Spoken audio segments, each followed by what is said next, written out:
Hello everyone, welcome to April 2020's Legacies and Lunch. Hopefully technology will work for us today. My kid is on a Zoom call with his teacher right now. You may hear lunch being prepared on the other side of the hall, but this is our new reality in this COVID-19 world. So let's get started with a couple of announcements. I'm Heather Register Zbinden. I'm with the Central Arkansas Library System's Roberts Library. At the Roberts Library, we have the galleries at Library Square, the Butler Center for Arkansas Studies, and the Encyclopedia of Arkansas. So we are really the Archives and Special Collections Division of the Central Arkansas Library System. So a couple of announcements, and I'm going to read these because I want to get them right. Please do your census. We are asking you as your fellow citizens and as employees of the library, please do the census. It is so important to the library system that everyone is counted.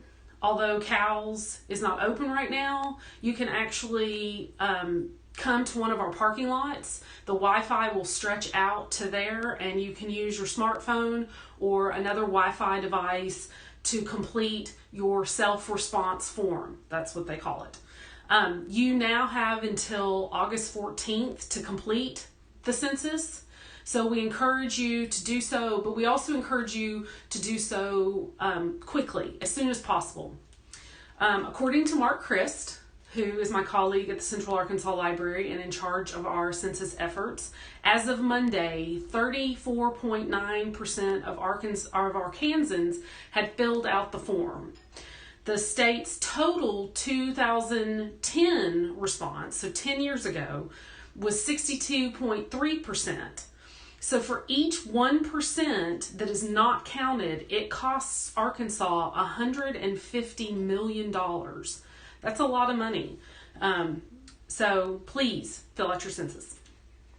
Now also, today you may have thought that you would turn on Legacies and Lunch. Actually, you probably thought we'd be in the Dara Center and see Kathy Calloway talking about the Vietnam War and literature.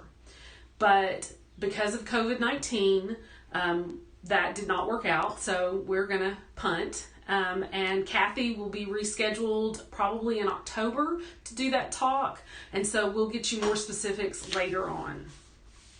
The Central Arkansas Library System is here for you during this COVID-19 pandemic and during these challenging times. Staff throughout the system are doing all kinds of virtual programming, from story times for toddlers and babies to crafts and do-it-yourself projects that you can do at home, as well as increasing our digital book offerings so that you can check out books virtually on your device and read them there. So go to cals.org for all of those details. Tomorrow here's a little plug for tomorrow. Tomorrow's program I'll be talking about the evils of tape and other randomness as part of our virtual archiving program series. So it'll be here tomorrow, that's Thursday, April 2nd at 1 o'clock Central Time here on Facebook Live through the Roberts Library Facebook page. Okay, and the final announcement before we get to the program. Due to the COVID-19 pandemic, all Central Arkansas Library System locations will be closed to the public until at least April 19th, and public programs, meeting room usage, and outreach has been suspended until at least May 9th. Again, details and specifics about virtual programming and when we're going to reopen and all that kind of stuff is at cals.org. Okay, so now let's see if I can switch slides to get the show started. As I said earlier, I'm Heather Zbinden, and I'm the outreach coordinator of the CALS Roberts Library, and hopefully you can hear me now. As most of you know, I am the girl or most of you know me as the girl who does the announcements and gives the door prizes at Legacies and Lunch. But I am a card-carrying, degree-holding public historian. This topic holds a particular warm spot in my heart because this topic and this collection were some of the first things I worked on as a professional historian. So a little background. Back in 2000, the Winthrop Rockefeller Foundation came to the UA Little Rock's public history program with an idea. They, the Winthrop Rockefeller Foundation, wanted to fund a project about 2 Japanese American internment camps that were in Arkansas during World War II. So I started working on this project 20 years ago, working with this collection. And the project, Life Interrupted, was done through the UA Public History Program in cooperation with the Japanese American National Museum in Los Angeles. Okay, next slide.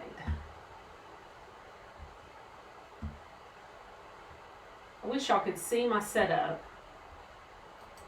There we go. Okay.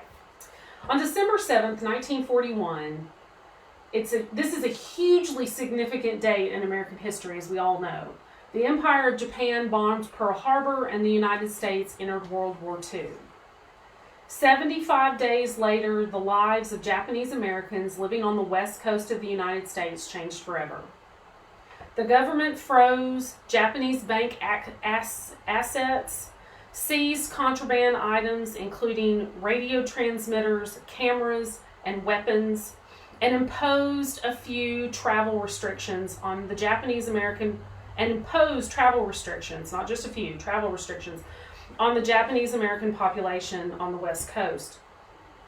Community leaders were arrested and taken to the Department of Justice facilities for questioning.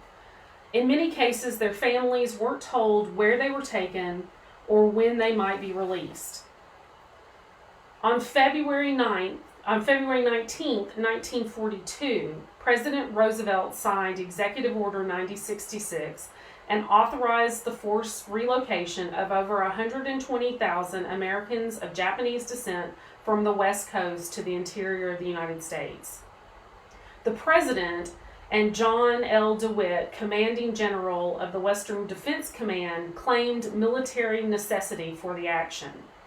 But both Roosevelt and DeWitt had caved to war hysteria and racist pressure from white Americans on the West Coast.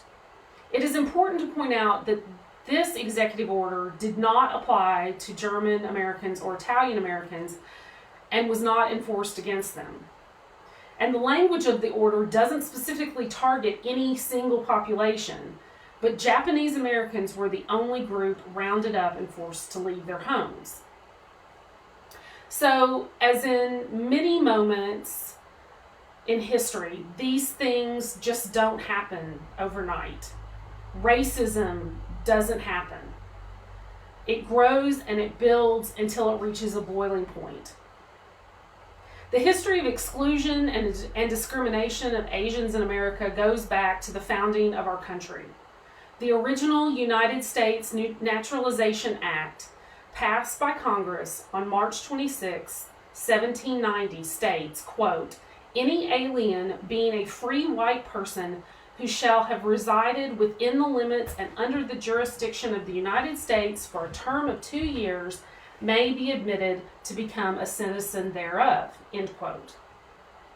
In 1882, Congress passes the Chinese Exclusion Act, stopping Chinese immigration for the next 60 years. In 1891, Japanese immigrants began arriving to the United States mainland to work as agricultural laborers, and by the turn of the 20th century, we get the first large-scale anti-Japanese protest. Racist rhetoric appearing in West Coast newspapers such as the San Francisco Chronicle, and the formation of the Asiatic Exclusion League. In 1913, California passes the Alien Land Law, which prohibited aliens from owning and later leasing land. Despite all of this, Japanese American farmers produce $67 million worth of crops, or 10% of California's total crop value in 1920.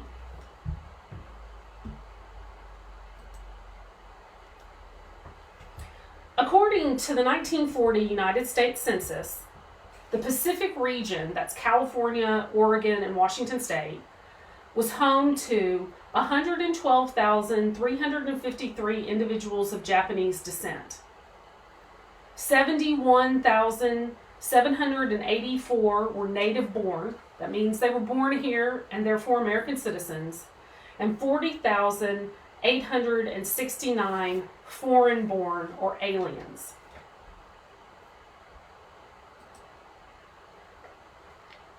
Those numbers tell us that over 70% of the 120,000 people forcibly removed from the West Coast were American citizens. They were not aliens or alien immigrants or whatever else you want to call them. They were American citizens and expected the same rights afforded them by the United States Constitution and the Bill of Rights. So looking at this photo, the majority of people pictured here are American citizens. They felt that this was their country too, and their country had betrayed them. It is also important to point out that the other 30% or so weren't allowed to become American citizens. Asian Americans weren't allowed to become naturalized citizens of the United States until 1952. So if you take away one thing from this talk today, I want it to be that I'm talking about Japanese Americans, loyal citizens of this country. Now, part of the amazing thing about the collection we have at the Butler Center are the autobiographies. The art is wonderful, the art is great, but the autobiographies really tell a powerful story. And so I'm going to read quotes from those throughout the presentation. So Mary Kobayashi said, quote, "I could still clearly remember the sunny December afternoon when I heard Hawaii, Pearl Harbor, had been attacked. Right there and then, the world seemed to crumble from under my feet. My first thought was, what will the people think or feel towards us tomorrow at school? All day long, I moped around the house with a face longer than a horse. But the incident that knocked the wind out of me was when the man my father was working for was taken by the FBI because they said he was an alien enemy and was very dangerous to this country. The days that followed were hectic ones, with rumors flying thick. It became so that you could not believe anyone. Then came the curfew, which bonded us to our homes from 8 at night to 6 in the morning. Banks closed their doors to us and with our money, making us feel insecure. Although all this was happening, the Caucasian teachers and my friends aided us in every possible way. I and many others helped in selling war bonds after school.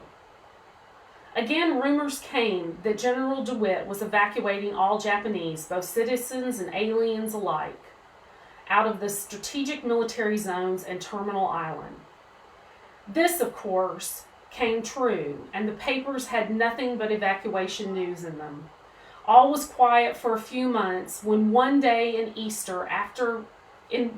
April after Easter vacation, our neighbors came bursting into the house, yelling that we would be evacuated in a week. I didn't believe a word he said, but a few days later, bulletins were put up all over town informing all Japanese that we would soon have to leave, end quote. Within days of Executive Order 9066, the military on the West Coast begins ordering Japanese Americans off coastal islands like Terminal Island outside of Los Angeles. And within a month, the War Relocation Authority is created with Milton Eisenhower as its director. He's the younger brother of Dwight D. Eisenhower. Between late March and May 1942, all Japanese Americans living in California, Oregon, and Washington are moved to 15 assembly centers at places like Santa Anita Racetrack in Southern California. They are allowed to bring only what they can carry, and they are forced to sell their businesses, homes, and possessions for pennies on the dollar. Inmates lived in horse stables with little privacy and a lot of uncertainty about the future. I want to take a minute to talk about terminology because words do matter. The official government terminology is internee and internment and relocation. But the government the government agency was the War Relocation Authority. Those are the folks. That's the agency that put this all together. But the Japanese American community prefers to use words like inmate, incarceration, and concentration. So those are the words that I choose to use for the most part. Here's another quote from one of the autobiographies. Katsumi Sugimoto says, quote, "On May 4th, 1942, we moved to the farm by Stockton. We stayed there temporarily until evacuation. Our asparagus farm was taken over by Caucasians. On May 21st, we were evacuated to the Stockton Assembly Center. I worked as a yard laborer for 4 months. My wage was only $8 per month. On October 3rd, we were sent to Rower Relocation Center." So this is a map of the lower 48 states, obviously, with the location of the 10 relocation centers, as the government called them. And this line here shows you the exclusion zone. So anything to the west of that line, Japanese Americans were not allowed in. The War Relocation Authority chose these 10 locations for more permanent camps. The two easternmost camps were in Arkansas, in the southeastern part of the state. None of these locations were very hospitable to people. Gila River in southern Arizona was near an Indian reservation. Heart Mountain in Wyoming was known for its harsh winters, and Topaz in Utah for its dust storms. In Arkansas, inmates contended with gumbo mud, snakes, and mosquitoes. So by the fall of 1942, Jerome and Rower in Deshay and Drew counties are ready to receive their first inmates. Rower opens on September 18th, 1942, and reaches a peak population of 8,475 by March of 43. Jerome opens on October 16th, 1942, and reaches its peak population of 8,500 by February of 1943. Inmates at Rower came from the Los Angeles area and the San Joaquin Valley, which is part of, it's in Central California, kind of between Fresno and Sacramento. Inmates at Jerome came predominantly from, again, the San Joaquin Valley and the San Pedro Bay area, which is Long Beach, as well as Hawaii. So notice the military barracks. Remember, this is a military operation, and the military did what they knew. The camps were divided into blocks.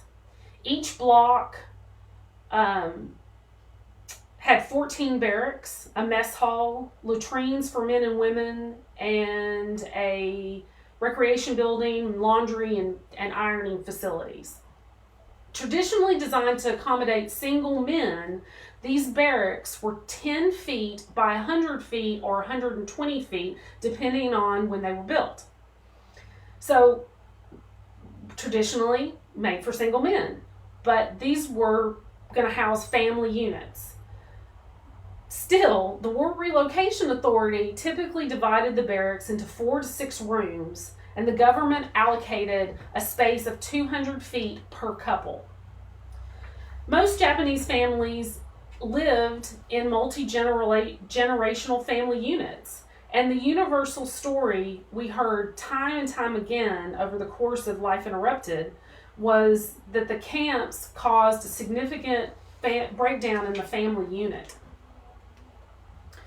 June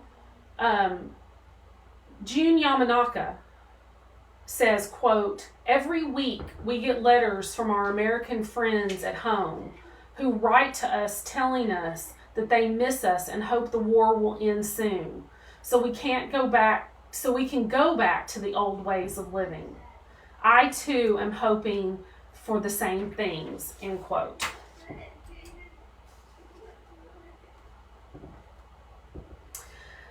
The camps were surrounded by barbed wire, and guard towers dotted the perimeter.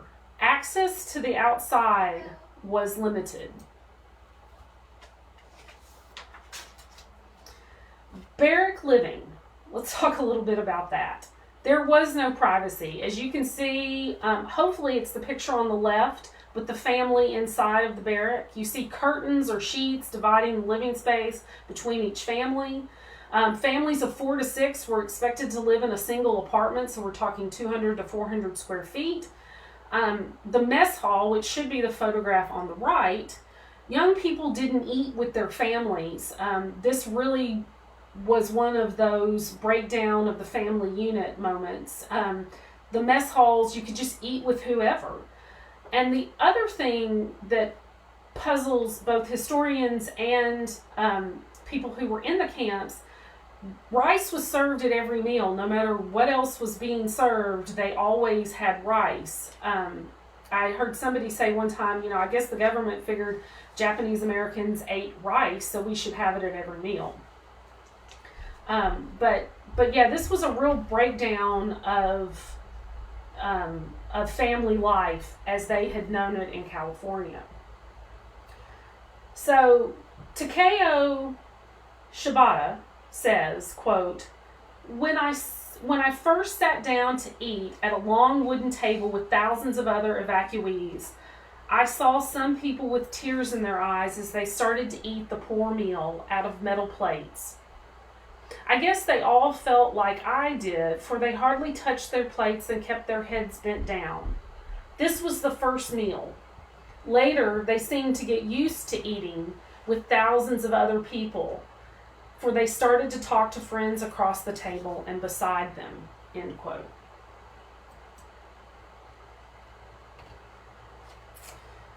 So, in all of this chaos and the challenges and the sacrifice, creative expression found a way. Inmates of all ages took art classes. Art was part of the school curriculum, as well as hobby classes were offered in the evenings. And both traditional Japanese art as well as more Western art forms were popular.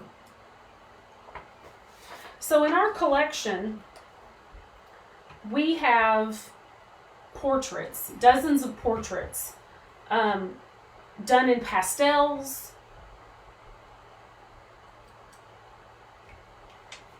in pencil and charcoals.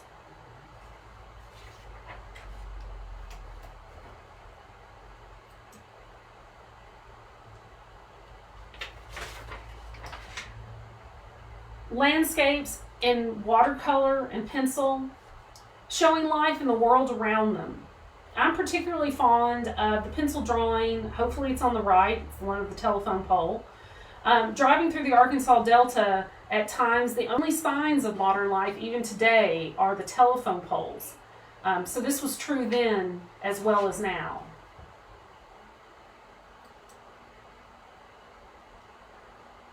Artists in the camps used what was available to them. This is an acrylic painting on denim. Because these camps were essentially military installations, Army and Navy surplus was available to them, such as bolts of denim fabric as well as Navy peacoats. They didn't really use the Navy peacoats for art. They wore them. Artists created jewelry and other items using metal. This is scrap metal that's been punched to form a design. The initial is a J. This necklace is one of my favorite pieces. It is made out of black metal buttons, and it is strung together by some kind of pink purple cotton thread. And then also traditional wooden Japanese sandals.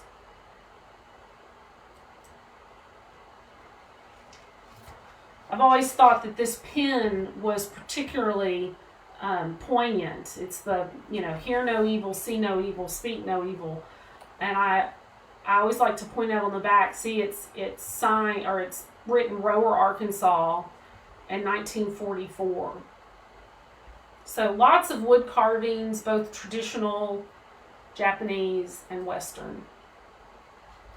and the bird pins. This is a very traditional Japanese art form, and they are available or apparent. I mean, they're at every camp. Every camp has bird pins. These are 3 from our collection in particular. The duck in the upper right-hand corner and the cardinal are, of course, very prominent in Arkansas. So these are just 3. We have dozens. Another kind of ironic, poignant display are these patriotic posters. This is just 3 of them. I think there's about 12 total in the collection, encouraging the purchase of war bonds, despite the fact that they're living behind barbed wire.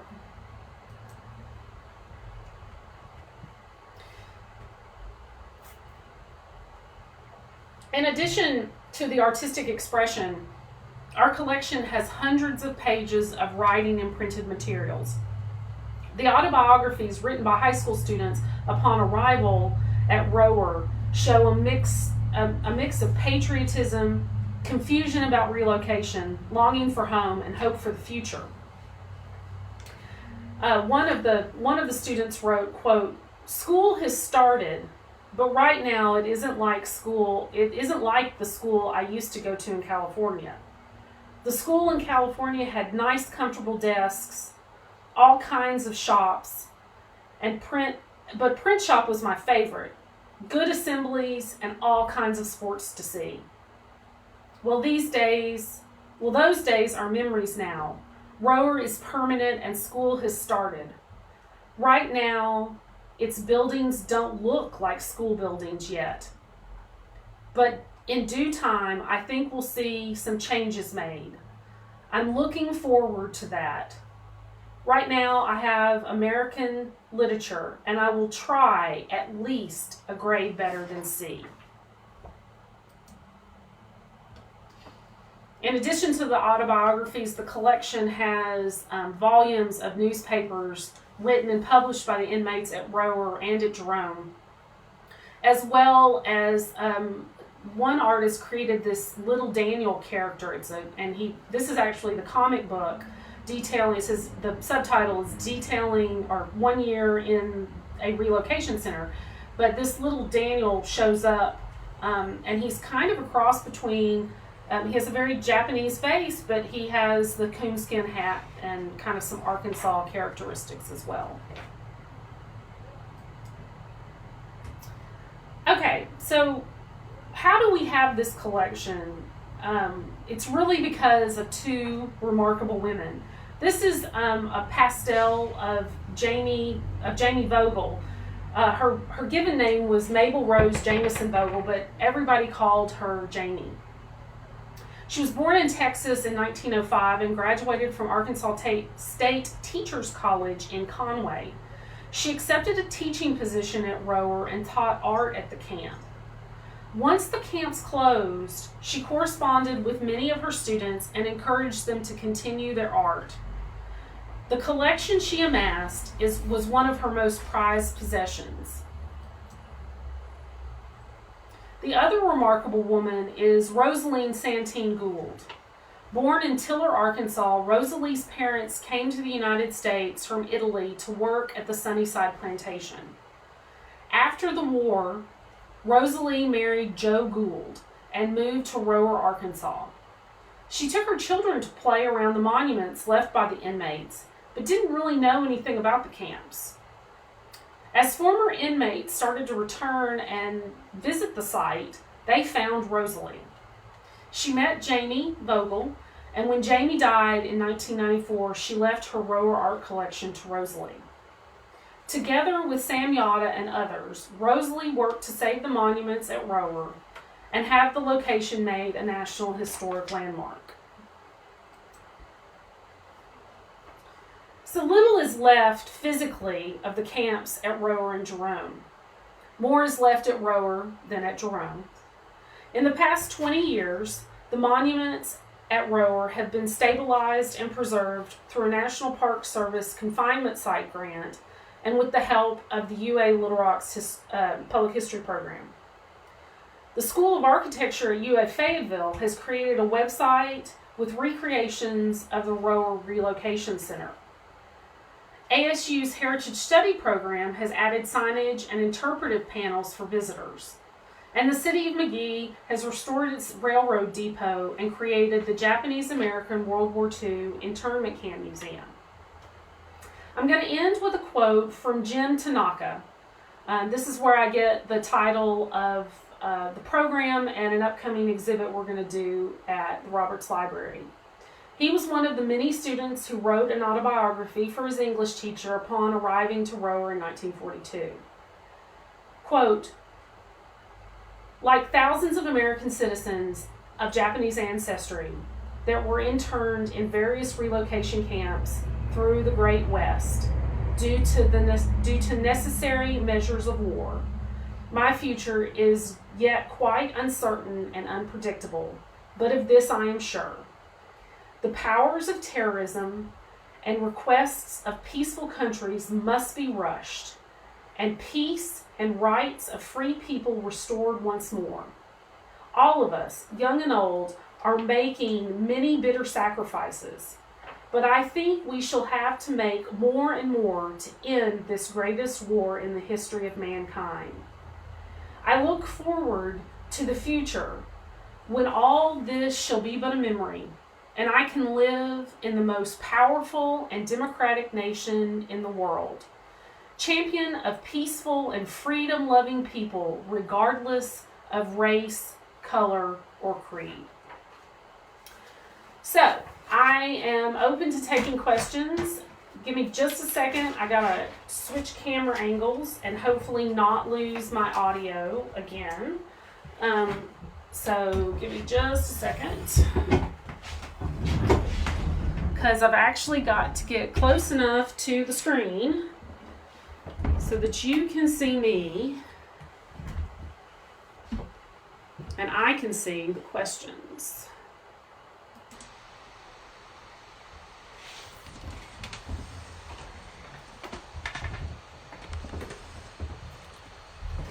Okay, we're going to do this. This is all so very different. Oh, you can see my messy closet back there. Okay. Okay, let's do it that way so you don't see my messy closet. That'll drive me crazy. Okay, so let's sit here.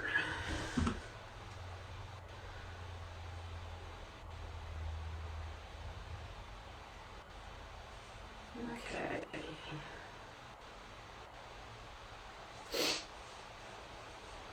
If you have questions, please type them into the comment box.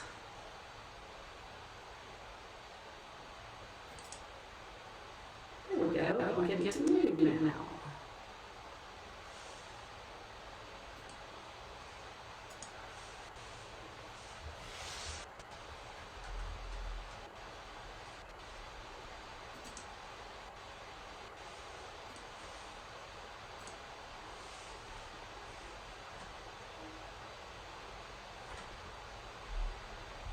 No, Dr. Lewis, she had not gone deaf.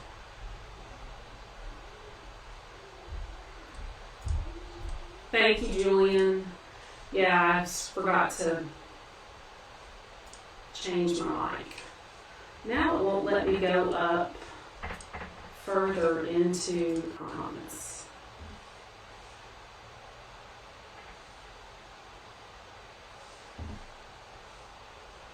How many items are in the collection? Marcus wants to know. I don't have an exact. Oh, here. Whoa, lots of questions. Okay, I don't have an exact number. I always say hundreds of pieces. So when I first started working with the collection, it was actually in Rosaline's house, and she had it stored in her bedrooms, under beds and things like that. So, but I can get that information and get it posted on here and reply to this so that people can know exactly how many pieces. Oh, I might have two mics on, Charles. Hang on, let me see.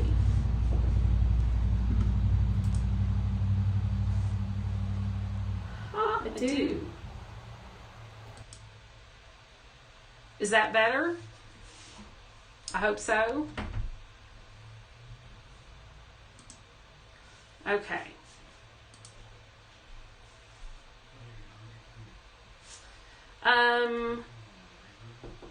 Judy King wants to know, do any of the former residents still come back? So, yes. I mean, over the years, I mean, that's kind of how Rosalie got into this. People started coming and visiting, and they found her. In the 80s, she was the mayor of McGee for 12 years. And so, and then the Yattas are still here. I hope that Richard, Kathy just said something. So, the Yattas are still here. And so, yeah, they do get some people who come back and visit. Okay, my comments are going too fast.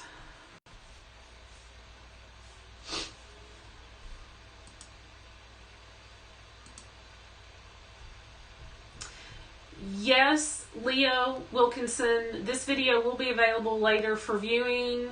It will probably, well, it'll be on Facebook forever. And then we're also going to put it up on YouTube. Kathy Yatta Patton says that she's the granddaughter of Sam Yatta and the daughter of Richard Yatta.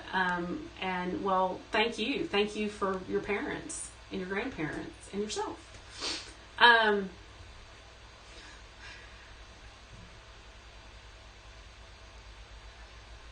Okay, let's see. Vicki Lynch wants to know, is there any art located